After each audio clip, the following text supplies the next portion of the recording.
Hello and welcome right here in week two of course, PMPL South Asia. This is 2023 spring season that is continuing on forth. I'm going to be your caster Blotter, joined along with, of course, none other than Shadow right here as we get started off with day number two. So, Shadow, again, it has been a big turmoil and a change in terms of the pace of the game in week two. T2K sitting all the way on top. What is your expectation for this day two of week two? Well, I'm certainly expecting big things from certain teams like T2K, like you mentioned. They had a fantastic run on day number one. Yes, they didn't get that winner chicken dinner, but still, consistent performance was coming from their side. Week number one was entirely about the Mongolian teams, 4MV and Stalwart Esports, and 4MV, well, they're sitting on the 8th position. Not a good run on the very first day of week two, so I hope 4MV they do recover and showcase some good performance today. Hopefully, we definitely do have a look at that. But right now, let's move on ahead and talk about the overall schedule itself that we are a part of. Where, of course, week one is done. Week two, league stage is where we continue the journey from. 29th is today, Wednesday. And this is day number two of week two, of course. After which, 30th will be a day of break. Basically, that's going to be allowing the teams and the players and their coaches to kind of understand how do they want to be playing and strategizing for week two's finals right there, because we do know on day number 5 we've got the Vikendi map that's going to be played. But apart from all of that, of course, to create that momentum and keep the morale boosted for the players, we do have a prize pool of $80,000 for all of the teams. But apart from that, one individual player is going to be walking away with the MVP and $1,000 in the bank. Well, certainly a big prize money, but at the same time, you have the chance to earn few bonus points. Like you mentioned, Blotter, that the match of weekendy is going to be a bonus match, and the teams in the overall ranking who are on the top, they get the chance. Top 12 teams get the chance to play the weekendy match, but the overall ranking system, the bonus points are going to be like this: top team gets 20 points, then it keep on reducing. But the point structure for the main games is going to be: first place team gets 10 points, second gets 6, third gets 5 points only, and fourth gets only 4 points, and it keep on reducing. And the entire focus this time is going to be on the elimination points, because if you are not having the elimination points just by placement points, you are not going to rank yourself off on the overall ranking board. That is so true, of course, and that is something that all these teams now definitely understand based on the way the point structure itself has changed, and forcing the teams to actually take fights and be a part of those first blood situations has definitely changed the pace of the game. But at the same point of time, the strategy from the teams have also definitely, taken a big change in terms of how they want to be approaching from stage 1 all the way through to stage 5. Some teams work towards just getting for that back end approach towards the zone, and of course the late rotation is what we see from their side. But right now, as we talk about week two itself, this is the overall ranking, where after 4 games that have played, we've got T2K sitting up on top with 0 chicken dinners, but 46 total points. Again, I mean, a 5-point lead right there. That too against a team like A+C Esports. Well, certainly, but look at the stats of Leo Esports and Stalwart Esports as well. Yes, they are in top 5, but Stalwart Esports, 7 placement points and 27 elimination point. That means they were super aggressive. They were the dominant force. On the other side, Leo Esports, well, they have high placement points, but low elimination points. So, entire different contrasting performance from both these teams. But on the bottom this week, again, we have the players of bad intention with only 7 points. Few individual good fights were showcased from their side, but other than that, I think nothing is working for the players of bad intention. They do really need those points. They do need one chicken dinner in their hands. If not chicken dinner, at least consistent performance with double-digit elimination points if they want to play the weekendy match this time. Absolutely, and that's going to be so very critical for them to be able to explore all the different opportunities that are going to be part of the battleground, of course, for today's games that are going to be played from their side. Now, another thing that we need to talk about is going to be the team that is sitting all the way up on top, T2K, without a chicken dinner. Look at this team. I mean, Rig, Jane, Suyog, Sandesh, all of them have played miraculously well. I mean, Rig and Sandesh are wonderfully leading the charge basically right here as we look at the eliminations as well as the headshots that they've been a part of. Certainly, T2K, they had a very good run yesterday in every single game. I don't think they had any bad game. Yes, the very first game in terms of placement points, they didn't fare off really well, but they got 7 elimination. After that, they finished on the third position. The third game also they got decent elimination points for themselves. In the very last game which they played, they almost got that winner chicken dinner, but they placed second with 16 eliminations. So T2K and IHC, these are the two teams who are looking so very strong in this particular week. Absolutely, they most certainly have taken it by a storm. But that's only day number one that's working in their favor. All the 4 games that they've played, Yeah. that's all the start that is available from their side for week 2. That's working in their favor. But also at the same point of time, it's only 1 day's strat. So that means that as we progress on towards day 2, perhaps there can be an expectation from the other teams that are sitting on the second half on the ladder of the leaderboard to be able to jump up and of course get those opportunities stolen away. Like Mabitex was one of those teams in week 1. They were making some really good rotations. Right now they're sitting on the 14th 15th position, I believe, on second page with 14 points. So that again clearly indicates that day 1 has not really been in their favor. But as we move away from their side towards another team that, of course, we need to talk about is going to be 4 Miracle Wives, a team that was looking fantabulous. The lead they've created in week 1 and the points that they had accumulated, that performance compared to week 2's day 1 performance, well, again, it's just not the same team. Not sure why is that the case, but it's definitely just being pulled down through all the other teams rising up to the occasion. I think 4MV in the entire day number 1, they had only one good game. That was the match number 4 of Miramar, where they got 14 elimination points. Other than that, in terms of the placement points, elimination points, they were not getting anything. So True. 4MV, yes, they are in top 8, they are in top 10 position, but still this is not the performance we expect from a team like 4MV. On the other side, the team that has impressed me this time is going to be the players of Steel Esports, because Steel, they were consistent. They Right. were getting they had 2 bad games, but still they got one chicken dinner for themselves, 11 elimination points, and this is the performance I expect from the players of Steel Esports, which they failed to deliver in the previous week. Absolutely. With that, of course, right now let's move on ahead and have a look at the skin promo that's been showcased right here for the season.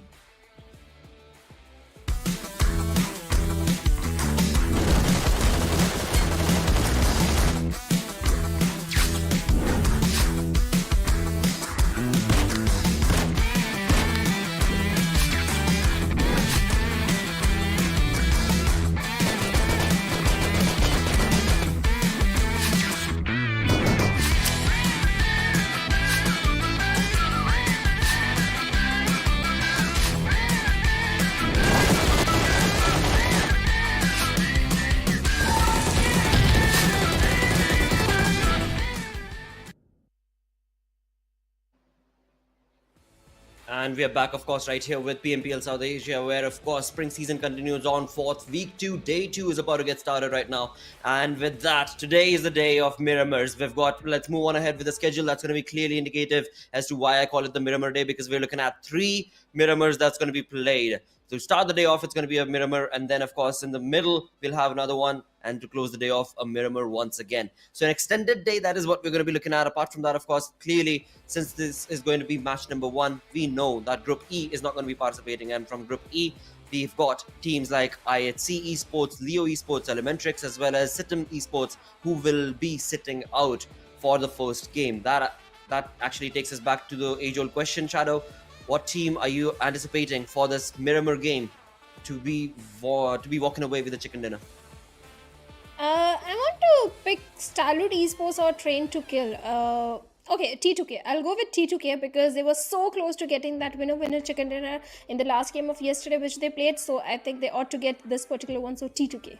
All right, T2K is going to be your pick coming in for this game of Miramar. With that, from my side, I would love for 4 Miracle Wives to start showcasing some resilience to the entire lobby for week 2. So 4 MVs where I'm going to be sticking my guns out towards. Again, fingers crossed. It is going to be a very pretty interesting affair to see as to from what 4MV did yesterday.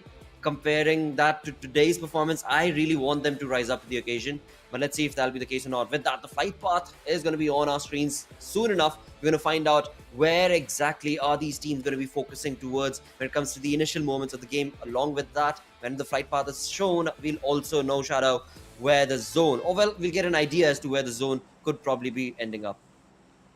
Well, we can get an idea, but every single time my idea is never correct, because whatever zone I predict, we always get an exact opposite circle of that. But talking about the flight trajectory, this time it is going from the northern side of La Cobreria towards the side of Los Leones. So that means most of the areas, drop locations are easily glidable. So teams are not going to face any kind of problem in approaching their favorite drop spots. So that also leads to the question, is there going to be any drop location change? Because yesterday in the map of Erangel, we saw some changes in the drop locations, but looks like this time, I don't think there is going to be any change.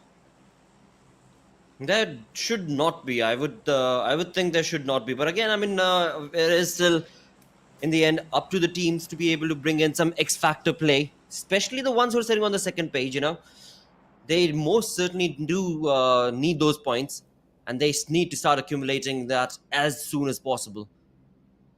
But away from that conversation, as we look towards the flight path, as we were talking about it, it is pretty much dissecting the map in equal halves, allowing the teams to be able to, you know, move away towards their own drop locations, which in turn does not provide us with that first blood situation as of just yet. Though if the zone ends up going towards north, oh well, there we go, it is towards north. I was just about to point out SG's position actually and talk about if the zone goes towards north, which it has. SG is looking very good. SKYLIGHTZ Gaming, the way they've actually positioned themselves towards La Cabrera is looking absolutely perfect, in pristine position is what they are at. But at the same point in time, they are scattered as of now. Of course, that would imply that they're pretty busy looting up the entirety of the area. At the same point in time, when it comes to the center of the zone, we've got Seal Esports also having a pretty good start. They've got an interesting three-man split going on. Seal Sanchir is getting busy trying to grab a vehicle, whereas the other two players, Becca and Arrow from Seal Esports, they are tightly wound unit together, stuck around, getting the loot segregated. And then we've got, of course, the final player, who seems to be a little scattered as well. So a really interesting drop coming in from Seal Esports, though how exactly are they planning on playing this out? We shall come back to that. Moving down south, we've got DE Venom making their way far away from the zone towards Puerto Prasia. Well, certainly, there are certain split drops coming from few teams like SKYLIGHTZ Gaming, you mentioned, but it looks like it is working in their favor because the way they are split up around the hills of La Cobreria, they do have a complete control of the northern side, but they need to be a bit careful because of the players that could be lurking nearby, could be the players of raw officials, or maybe, like you mentioned, Seal Esports will also head in their way. So that is something that the players of SKYLIGHTZ Gaming, especially Mafia Ninja, needs to be careful about. But talking about the players of Stalwart Esports, yesterday Stalwart also had a very good run. They performed really good as compared to week number 1. Initially, in the very first day, Stalwarts was struggling a little bit, but this time on week number 2, they're looking super confident in terms of the performance which they have showcased. Every single game was working in their favor. And even the very first game also, they placed on the third spot with 16 finishes. High fragging game was delivered from their side. So Stalwart Esports are looking very comfortable right now in this particular circle, in the ranking of this particular week as well. Indeed, and that is something that we expect from the side of that Mongolian team, of course. The way they are able to synergistically play and choose the fights they want to be a part of. And then again, I mean, the conversion of those fights, it is so immaculate in terms of how they're able to, you know, get the sprays on point and then convert that into points for themselves without losing out on players. So, yeah, I mean, SE most certainly is one of those teams that everybody should look forward to in terms of their performance. But all the crosshairs are going to be raised towards the players of 4MV today, I believe. Because 4MV, the play style that they had in week 1 has diminished in week 2. Or maybe it's intentional. Maybe day 1 was intentional from the side of 4MV. Though again, today is going to be the most important day for them to be able to clear out whatever doubts there might be in our viewers as well as our minds. Because 4MV definitely has what it takes to be able to sit all the way on top of the leaderboard. Which again, if you talk about the league standings, they are looking very comfortable. But for week 2, in the overall rankings, of course, we saw T2K leading the charge. And then is IHC, 5 points out. Well,